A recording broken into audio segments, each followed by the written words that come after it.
Hi, my name is Shelby. Today I'm going to demonstrate a calligraphy technique using italic letters, but a special technique called doubles, in which I use a pen to stroke the letter twice. Since I didn't have an exemplar in any of my immediate resources, I went to the internet and I found Martin Jackson's art, and he is well known for his work with doubles, and he teaches wonderful workshops on this technique. One of the interesting things about doubles is that instead of working at just 5 pen widths, which would be what you would be working with if you were doing just one stroke, you would work double that. So I will be working today with a Mitchell size 0 and pen nib, and I'll be working at 10 pen widths. Here are a few examples of my practice before attempting to do something finished today. I'm going to write out the word may, but I'm also going to demonstrate a couple of other letters so that you can get a feel for some of the main principles of working with doubles. You can see that there's always a learning curve. There are some letters that are better than others, and one of the things that I found, as usual, is to work on as good of paper as you can, even for practice. There are pen tips that you can buy that will do the doubles for you, and this Coit pen is an example of that. It will, because of this large gap, when you write with it, will have a regular wide opening. And the pen itself is uneven. You'll have a wide part to the letter and a thin part to the letter, which would look like this. You can see a wide and a thin. I could have actually flipped it too. This was used this way as opposed to the thin being first. So it could be used either way according to what look you're trying to accomplish. Here's another pen that will do a split for you, or double for you, and it's an automatic pen. Notice that these tines on the pen are even, so both of the strokes on the doubles would be the same width. Another pen on the market is this one that looks like it would do doubles for you, but the opening is not wide enough and it won't make a double for you. I don't think it was ever intended to, but you could be tricked if you saw that and thought, oh, I'll get that one so I can make doubles. But what I'm going to use today instead is a Mitchell size 0. It's a fairly large nib, and I'm going to make my own double strokes. The ink I'm going to use is Liquitex. It's an acrylic ink, and it is permanent when it dries. That is nice because I might want to do a wash or something over the top of the word. I'm going to letter the word may, and that would allow me to do a wash, as opposed to Higgins, which says eternal, but it is not a waterproof ink when it's dried. The principle of the double letters is that the outside stroke is going to be below the waistline and end at the baseline, and the second stroke is going to go up to the waistline and stop before the baseline. You can see that I've done that both on the R and the I. With a letter that is an ascender and a descender, you make some judgment about where to start that first stroke, but it always starts below the top part of the letter and finishes the longer part.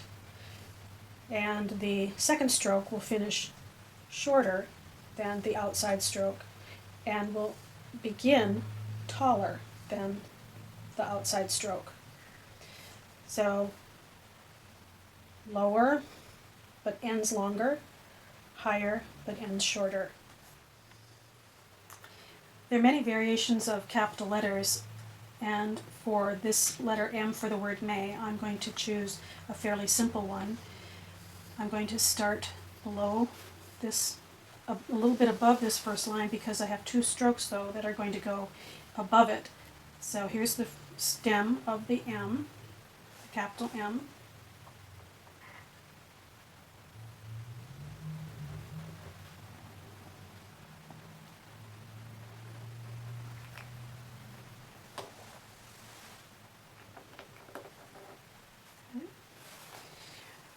Now I'm going to start, need for space for 2 of the strokes, so here's the first one that I'm going to come down and make the middle of the M, that V.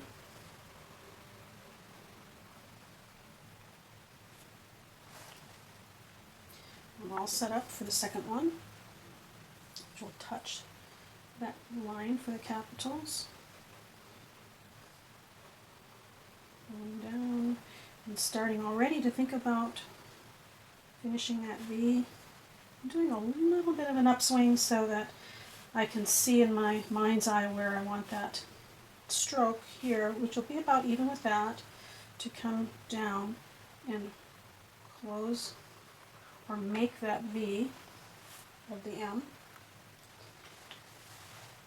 And now I'm going to make the first stem of the other leg. Come around here, pull down all the way, and come back up,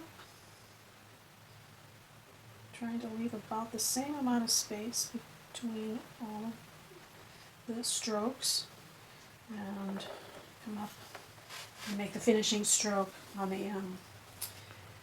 The A is going to have a little bit different ductus than the one I demonstrated a little while ago.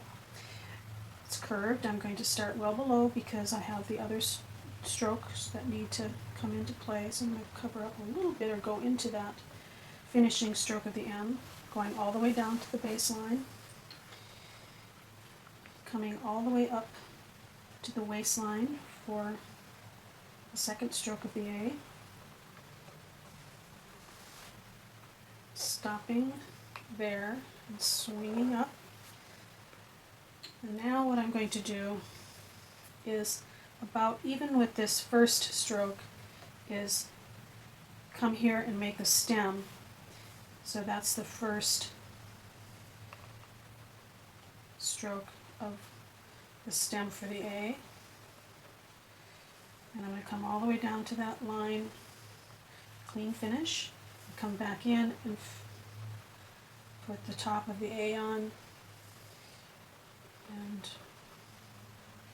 come down with the second stroke, the double stroke, and finish that stem with a little bit of a flourish. And now the Y, remember it's a little bit curved, so I'm starting below about the same as that inside of the A there, and coming in and a little bit of a curve, stopping, coming all the way up to the waistline, a little bit of a V for the second stroke, the curve. You come around here about the same height as the first stroke of the Y.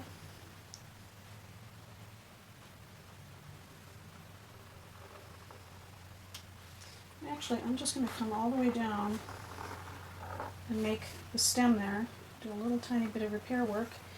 I've got the stem of the Y, but now I want to do this finishing stroke. I don't want it to be so heavy, so I'll just finish it like that. And there's the word may. And once it's dry, I can paint it or do something with the inside of the letters if I want, the white parts, but maybe I'll just leave it open and let the word may breathe.